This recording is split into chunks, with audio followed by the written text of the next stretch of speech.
Kunu Mali gouvernement ka kumala sela colonel Abdoulaye Maïga ale koni ika don ka fo jabaranu sanfɛ a yira ka fo sorasi binani ani kononton munu n'olu bɔra Côte d'Ivoire jamana kan kana dimanche n'u be an ka fiɲanga tigilamɔgɔw bolo ka yira ka fo ika don ka fo tiɲɛnikɛlaw de don sabula u nacogo sɛbɛn t'u bolo wa ika don ka fo u nana kadira min kɔnɔna la u ma se ka perepere latigɛ Ousmane Goïta ale lakɔli karamɔgɔ ye an y'ale ɲininga ika don ka fo Mali gouvernement ka ni kuma in kan an ka lamɛn. An ka jamana ɲɛmɔgɔw ko olu bolo mercenaires de do sabu ye ɲininkaliw kɛ donc k'u ye Côte d'Ivoire ɲɛmɔgɔw ni ɲininkaliw kɛ yɔrɔ wɛrɛw la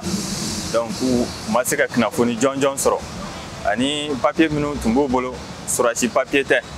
donc an kɔni bolo ni jamana ɲɛmɔgɔw ye min fɔ an bɛ t'o kɔ parce que olu de bɛ se ka sɛgɛsɛgɛli bɛɛ kɛ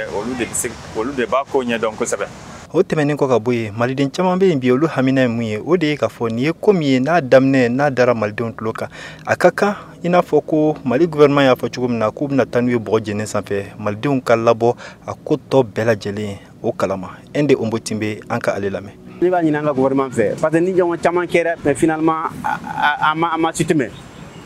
donc vraiment pour que au moins du ka bɔ a la u ka ko bɛɛ kɛ pour que au moins réellement o tun bɛna mun de kɛ o tun b'a fɛ ka mun de kɛ vraiment ko la dɔnniya jamanaden ye maintenant d'autre part Abidjan fana gouvernement fana maramɔgɔ fana jalakilen don ne fɛ olu yɛrɛ hakili la kan ka communiquer kɛ a kɛra cogo di parce que pays fila mɔgɔ fila de don kuma ɲɔgɔn b'a ni ɲɔgɔn cɛ o donc u k'a ka jija pour que au moins ni ko ka jɛ pour que mɔgɔw ka dɔ comprendre. Aliou Badara Doumbia ale kɔni hamina ye mun ye bi o de ye ka fɔ a kana kɛ gɛlɛya ye i ka dɔn ka fɔ fasodenw yɛrɛ ni ɲɔgɔn cɛ sabula maliden o ka ca Côte d'Ivoire jamana kan kosɛbɛ o de la ale y'a yira ka fɔ an ka ɲamaw u kan ka nin ko in ta ni hakili ye k'a lajɛ ji ɲama jɔlen na. Ne hakilila ta ye min ye nin na Mali de kan ka nin ko ta ni hakili ye parce que déjà an ka jamana an fiɲalen don an bɔla embargo la an bɔla sanction la bon nin ko in bɛ yɔrɔ min sisan jamana fila de kan ka kuma ka ɲɔgɔn faamuya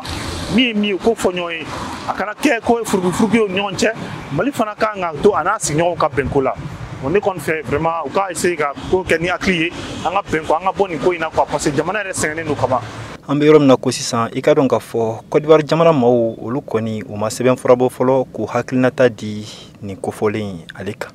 Mohamed Danyoko VOA tɔgɔ la ka bɔ Bamako.